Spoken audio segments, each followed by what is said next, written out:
Okay, we got the gear and the bearing re-greased and all the chips got off of the piece. Now it's time to go back in here. I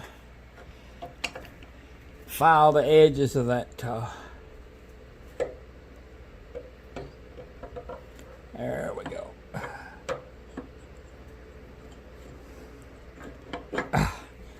There it's in.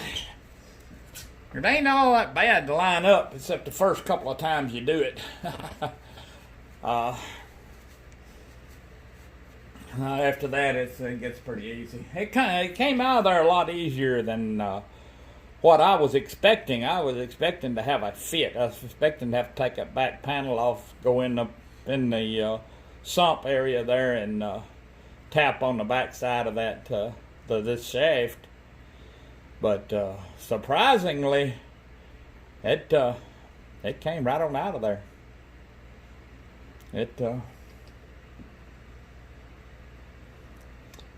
Now I did have to prise on it a little bit. I mean, I screwed a piece on the end here, but I mean, not no excessive force. I just put a little piece of copper right here, and had this little thing here. I bought a set of these at Harbor Freight probably 30 or 35 years ago. Still got all 6 of them. It's 2 this size, and then 2 medium size, and then 2 large. Here's the medium size here. This one, the length of this is about 10 inches, between 8 and 10. This one here is about 6 inches. And this is about 1/4, and this is about 5/16.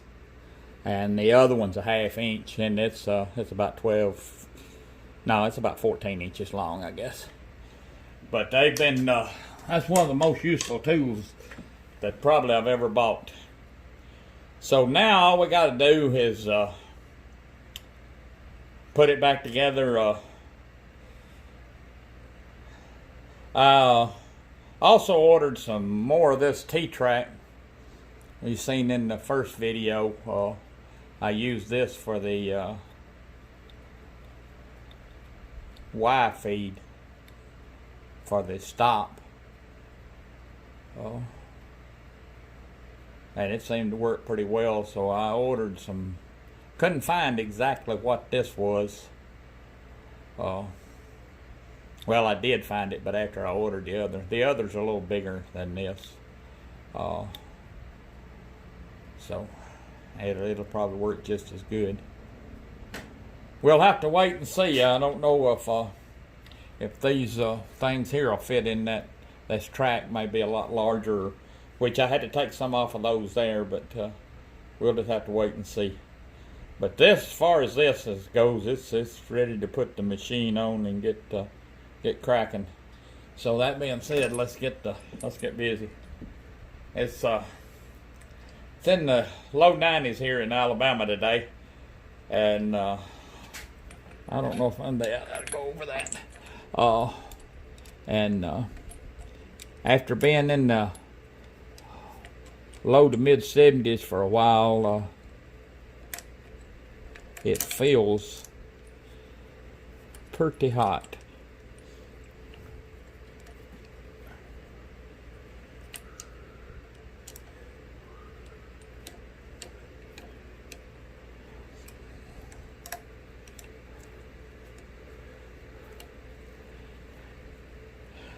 This is the only thing that holds this shaft in.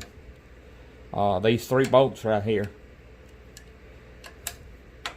It goes up against the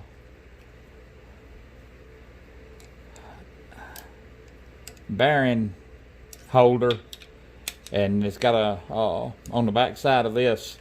I'll show you on the other piece. It's built just like it. This is a piece I took off. It's got a little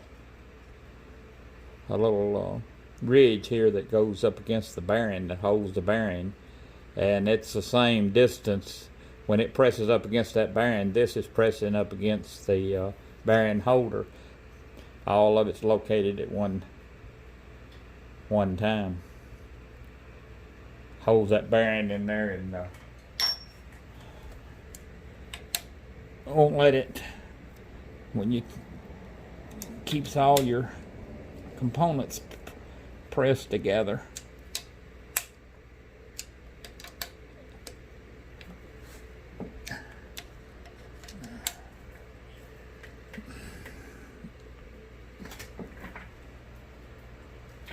It looks even all the way around.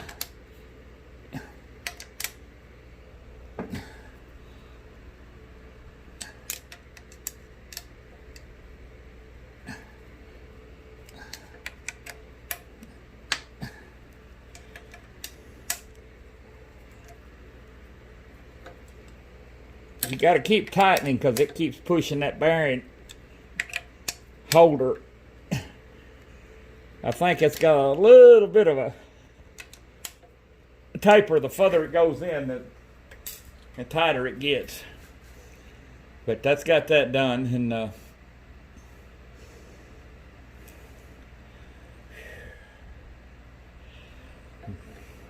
now we got to take this back off. We're ready to set the machine up there, but before we do, and if you hear me growling and coughing today, you already seen my truck this morning. It was yellow.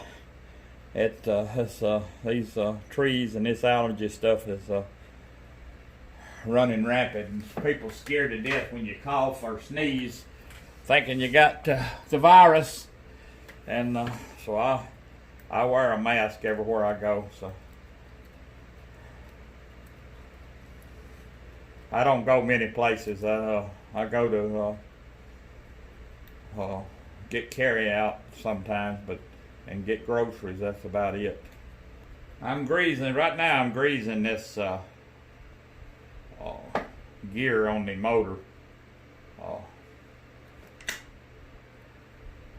It had a little bit of grease on it, but I'm just putting a dab of this good grease that I got.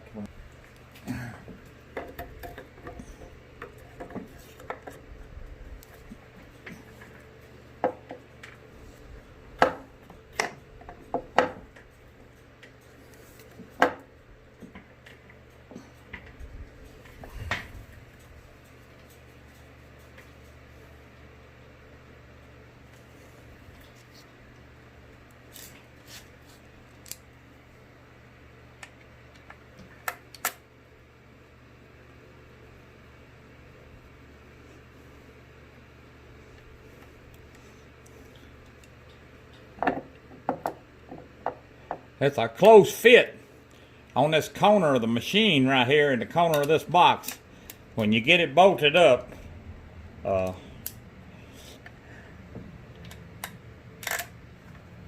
it's not but about probably maybe a 32nd, maybe a small 16th. This one over here, you can get a sheet of paper in between it and the machine. I thought I was going to have to shim it out, and I still may do that because it's I mean, it's close.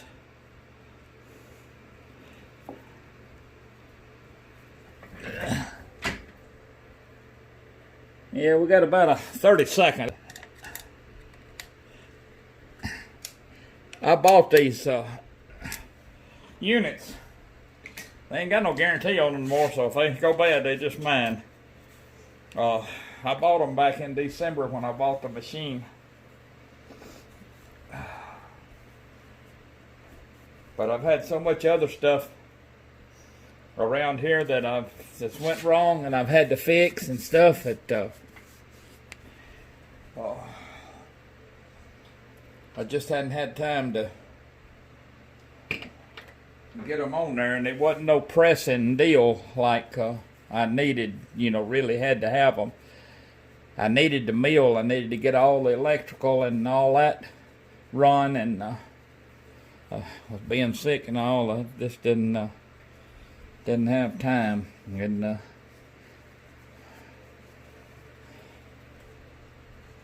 so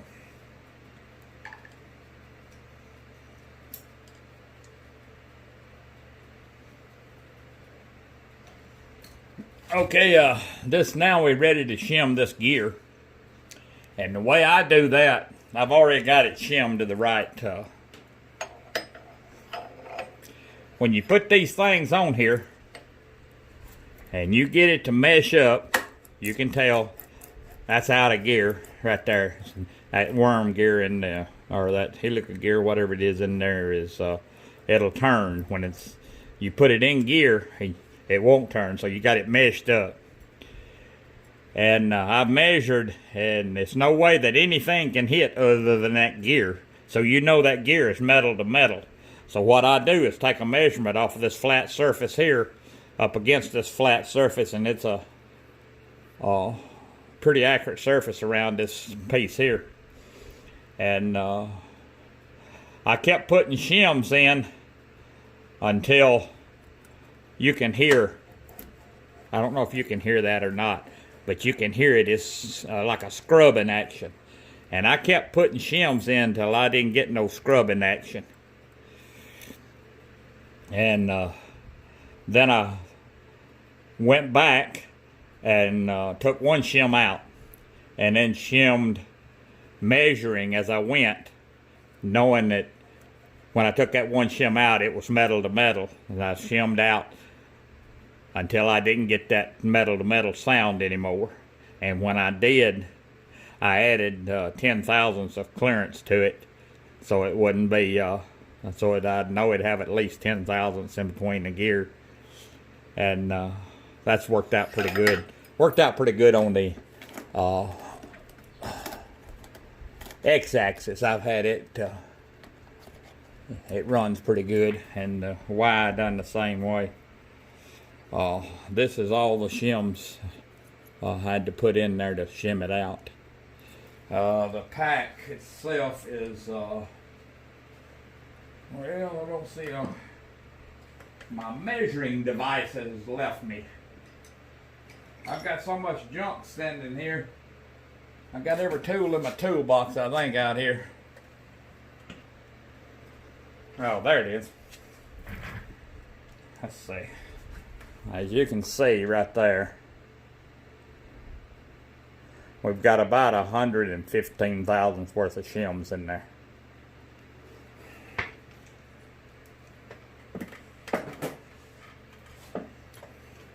So they go on now.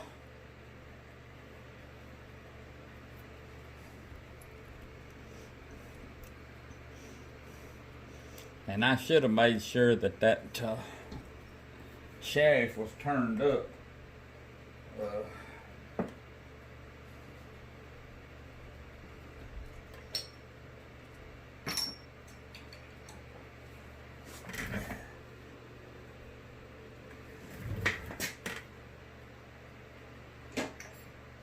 Let me get something to turn that shaft, and I'll be right back.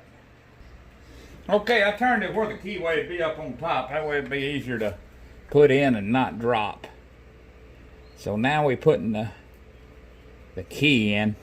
We already got our shims in.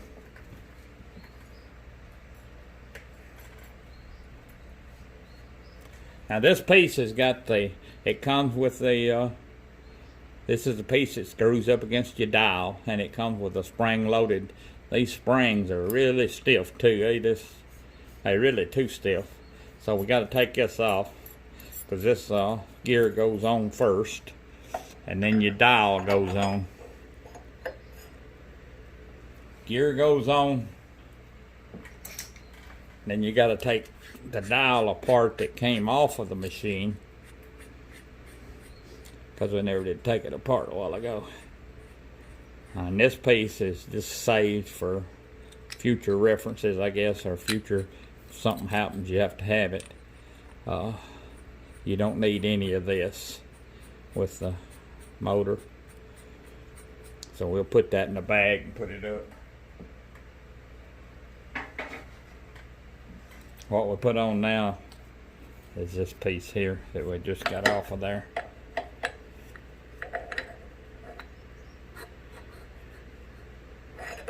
But it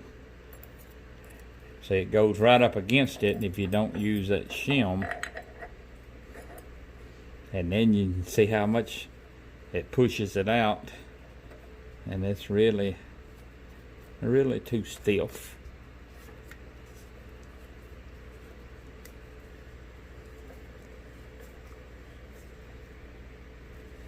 Okay, we got that there. It's got a little bit of room there.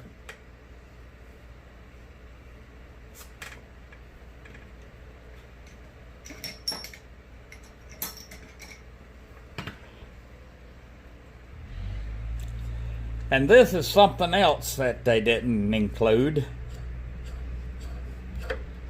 See that?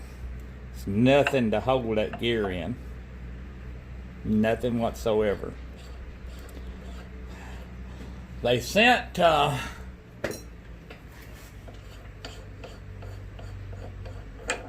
this.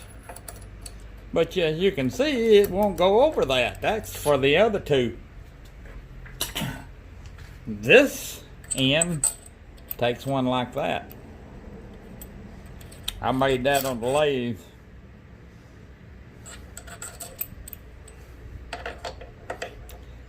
Without that, this unit don't work, because this is what compresses everything and keeps the gear engaged.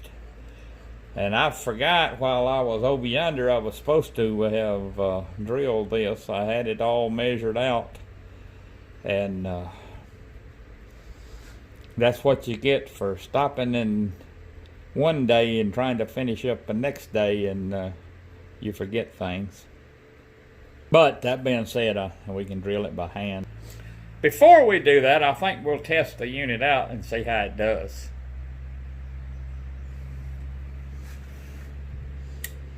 The light comes on.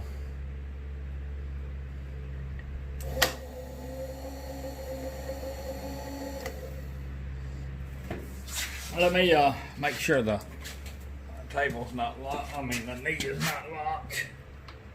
Okay.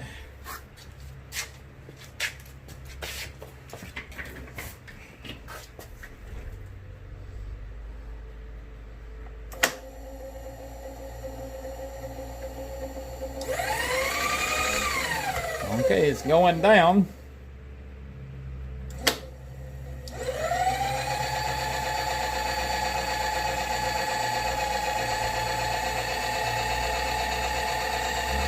And it's coming up.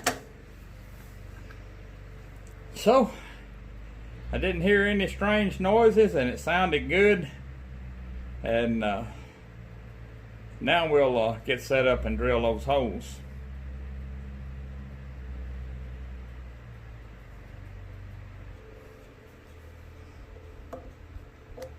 I center punched it off camera, and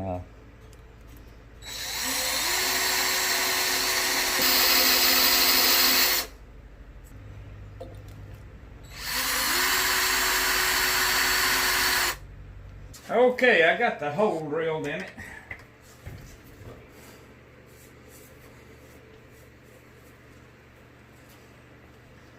I need to measure that to make sure. I want this thing a little. Okay, that's an inch 180, and this pin is 270. So I need to take about a. Let me run over here and take about a half of, eighth of an inch off of this pin. Okay, we got a little bit taken off of that.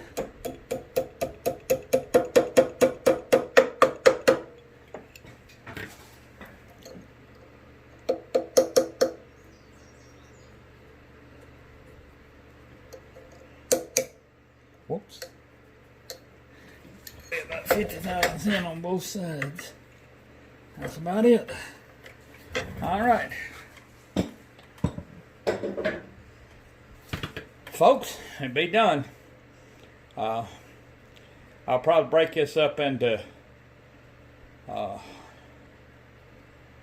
two parts. This one right here is running about 3 or 4 hours now. I'll have to break it down and weed it down to about 15 minutes. And might break it up into two and have the mounting of the stop rails in the second part. But we'll be back and do some more. Until then, we'll just wait till our pieces come in.